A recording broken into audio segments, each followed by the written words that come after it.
नमस्ते दोस्तों। आज हम एक ऐसी सच्ची कहानी सुनाने जा रहे हैं जो न केवल आपके दिल को छुएगी बल्कि एक गहरी सीख भी देगी। यह कहानी है विशाल शर्मा की। एक गरीब युवक जिसने 70 वर्षीय अरबपति महिला मालती अग्रवाल से शादी की, लेकिन 7 दिन बाद एक ऐसा रहस्य सामने आया जिसने उसकी जिंदगी बदल दी। इस कहानी को आखिरी सांस तक सुनिए, क्योंकि आधा अधूरा ज्ञान हमेशा विष के समान होता है। तो चलिए कहानी शुरू करते हैं। लेकिन उससे पहले वीडियो को लाइक करें, चैनल सब्सक्राइब करें और कमेंट में जय हिंद जरूर लिखें। विशाल शर्मा 24 साल का एक साधारण युवक जिसके कंधों पर जिंदगी का भारी बोझ था। पिता रमेश शर्मा की अचानक मृत्यु के बाद घर की सारी जिम्मेदारियां उस पर आ पड़ी दे ही थीं। माँ लक्ष्मी देवी गंभीर बीमारी से जूझ रही थीं, जिसके इलाज ने परिवार की जमा पूंजी खत्म कर दी थी। छोटी बहन प्रिया की स्कूल फीस और किताबें भी विशाल के लिए चुनौती थीं। दिन रात मेहनत, पढ़ाई के साथ छोटी मोटी नौकरियां, विशाल किसी तरह घर चला रहा था। लेकिन उसकी आंखों के नीचे काले घेरे और थका चेहरा बता रहा था कि वह भीतर से टूट चुका था। उसके सपने, उसकी उम्र की खुशियां, सब कुछ समय से पहले छिन गया था। एक दिन थका हारा विशाल एक ढाबे के बाहर खड़ा था, जेब में कुछ सिक्के गिनते हुए। तभी उसकी मुलाकात हुई मालती अग्रवाल से, एक ऐसी महिला जिसका व्यक्तित्व चुंबकीय था। मालती बिजनेस की दुनिया की मशहूर हस्ती, पुरुषों के दबदबे वाले उद्योग में अपनी पहचान बना चुकी थीं। उनकी आंखें तेज, चाल आत्मविश्वास से भरी और आवाज में ठोस स्थिरता थी। मालती ने बिना भूमिका के विशाल से कहा, मैं तुम्हारी जिंदगी के बारे में सब जानती हूँ। तुम्हारी माँ की बीमारी, बहन की पढ़ाई, कर्ज और यह भी कि तुम इस दलदल से कभी बाहर नहीं निकल सकते। विशाल हैरान था। यह अनजान महिला उसके जीवन के राज कैसे जानती थी। आप मुझसे क्या चाहती हैं? उसने संदेह से पूछा। मालती का जवाब चौंकाने वाला था। मैं चाहती हूँ कि तुम मुझसे शादी कर लो। विशाल को अपने कानों पर यकीन नहीं हुआ। यह मजाक है? उसने अविश्वास में पूछा। मालती ने सपाट स्वर में कहा, यह एक व्यापारिक प्रस्ताव है।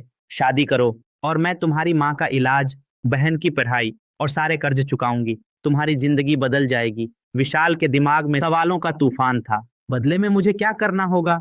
मालती ने सहजता से कहा, सिर्फ मेरे पति बनना होगा। यह शादी कागजों पर होगी। तुम अपनी आजादी से जी सकते हो। बस कुछ नियम होंगे।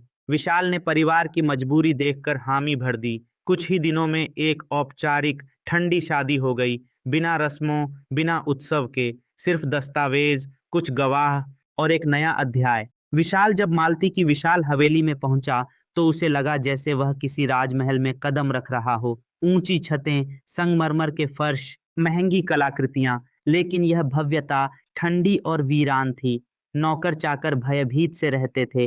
प्रकाश, पुराना नौकर, हमेशा नजरें झुकाए रहता। दीपा, मुखिया सेविका, विशाल से दूरी बनाए रखती। हवेली में कोई पारिवारिक तस्वीरें नहीं थीं, सिर्फ भावनाहीन पेंटिंग्स। ऐसा लगता था जैसे इस घर ने बरसों से हंसी नहीं देखी थी। रात में गलियारों से गुजरते हुए विशाल को लगता कि कोई उसे घूर रहा है, लेकिन पीछे मुद्दने पर सिर्फ सन्नाटा होता। धीरे धीरे उसने हवेली का सबसे बड़ेदा रहस्य महसूस किया। तीसरे माले पर एक भारी दरवाजा, हमेशा ताला लगा, जिसके सामने सीसीटीवी कैमरा था। इस दरवाजे के पीछे क्या था? विशाल का शक गहराने लगा। विशाल और मालती का रिश्ता औपचारिक था, न गर्मजोशी, न आत्मीयता। मालती अपने काम में डूबी रहती और उनकी बातचीत जरूरी शब्दों तक सीमित थी। रोज एक टेबल पर खाना खाते, लेकिन सन्नाटा उनकी दीवार था। मालती ने कभी विशाल के परिवार या निजी जीवन में दिलचस्पी नहीं दिखाई। एक रात विशाल अपने कमरे की ओर लौट रहा था, तभी उसकी नजर मालती के निजी दफ्तर से आती हल्की रोशनी पर पड़ी। डी यह कमरा हवेली के सबसे रहस्यमय हिस्से में था, जहां सिर्फ मालती जाती थी। जिज्ञासा से वह दरवाजे के पास पहुंचा और कान लगाकर सुना। मालती फोन पर किसी से गंभीर बात कर रही थी। उनकी आवाज में गूढ़ता थी, जिसने विशाल की धड़कनें तेज कर दी। विशाल को यकीन हो गया कि मालती कुछ छुपा रही थी। उसका संदेह अब जुनून बन चुका था। उसने ठान लिया कि वह हवेली के हर रात से पर्दा उठाएगा। एक रात जब हवेली सन्नाटे में डूबी थी, विशाल चुपके से मालती के दफ्तर की ओर बढ़ा। दरवाजा अध खुला था, जो उसे चौंका गया। उसने साहस जुटाकर कमरे में कदम रखा। हल्के अंधेरे में एक लैंप रोशनी फैला रहा था। कमरे में पुरानी लकड़िधी की महक थी। अलमारियों में फाइलें और किताबें थीं। एक कोने में भारी तिजोरी। विशाल ने टेबल की ओर रुख किया और दराज खोलने लगा। कागजों का ढेर, अधूरी चिट्ठियां, लेकिन जवाब कहीं नहीं। तभी उसे एक पुराना लिफाफा मिला। उसमें एक तस्वीर थी, उसके पिता रमेश शर्मा मालती के दिवंगत पति नरेंद्र अग्रवाल के साथ। विशाल का सिर घूमने लगा। उसने लिफाफे में मौजूद पत्र पढ़े। नरेंद्र ने लिखा था, मालती, तुमने मेरी दुनिया तबाह कर दी। तुमने मेरा सब कुछ लूट लिया, मेरी कंपनी बर्बाद की, मेरा सम्मान छीना। विशाल स्तब्ध था। तभी मालती की ठंडी आवाज गूंजी, तो तुमने देख ही लिया। वह दरवाजे पर खड़ी थी, शांत और गंभीर। विशाल ने कांपते हुए कहा, यह शादी एक सौदा नहीं, बदला था।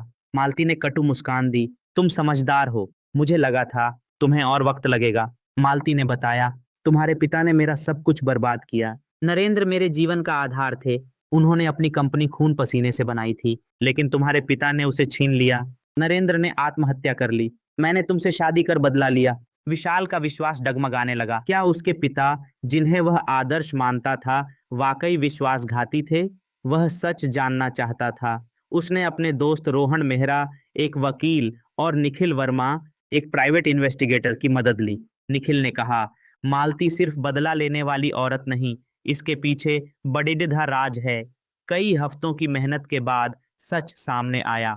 मालती एक अपराधी थी, माफिया रानी पिया, जो काले धन को सफेद करने का कारोबार चलाती थी। उसकी हवेली एक अड्डा थी। विशाल को मोहरा बनाकर मालती अपने पाप छुपाना चाहती थी। अगर वह पकड़ ही जाती तो खुद को दुखियारी पत्नी साबित करती। निखिल ने सबूत इकट्ठा किए, बैंक लेन देन, गुप्त मीटिंग्स के दस्तावेज, गवाहों के बयान। विशाल, रोहन और निखिल पुलिस के पास पहुंचे। मालती के खिलाफ जांच शुरू हुई। गिरफ्तारी वारंट मिलने पर मालती ने घमंडी मुस्कान दी, तुम मुझे नहीं गिरा सकते, मैं सबसे ताकतवर हूँ। विशाल ने जवाब दिया, तुम्हारी नफरत ने तुम्हें तबाह किया। 3 दिन बाद मालती को गिरफ्तार कर लिया गया। उसका साम्राज्य बिखर गया। हवेली नीलामी के लिए रखी गई। विशाल ने उसे रखने से मना कर दिया। यह झूठ और नफरत की कब्रगाह है, उसने कहा। विशाल ने हवेली बेचकर नई जिंदगी शुरू की। उसकी मुलाकात सानिया खान से हुई, एक ईमानदार शिक्षिका। उनकी दोस्ती प्यार में बदली और जल्द ही शादी हो गई। उनके बेटे आरव के जन्म के साथ विशाल को सुकून मिला। वह अब रमेश शर्मा का बेटा या मालती का मोहरा नहीं था, वह था विशाल शर्मा, एक आजाद इंसान जिसने अपने घावों को ताकत बनाया। दोस्तों, यह कहानी सिखाती है कि सच की तलाश कभी आसान नहीं होती, लेकिन वह हमें आजादी देती है। नफरत और बदले की आग सिर्फ बर्बादी लाती है। अपने आत्मसम्मान और सच के लिए लड़ें, क्योंकि यही जिंदगी का असली मकसद है। अगर कहानी पसंद आई तो वीडियो लाइक करें, चैनल सब्सक्राइब करें और कमेंट में जय हिंद लिखें। धन्यवाद।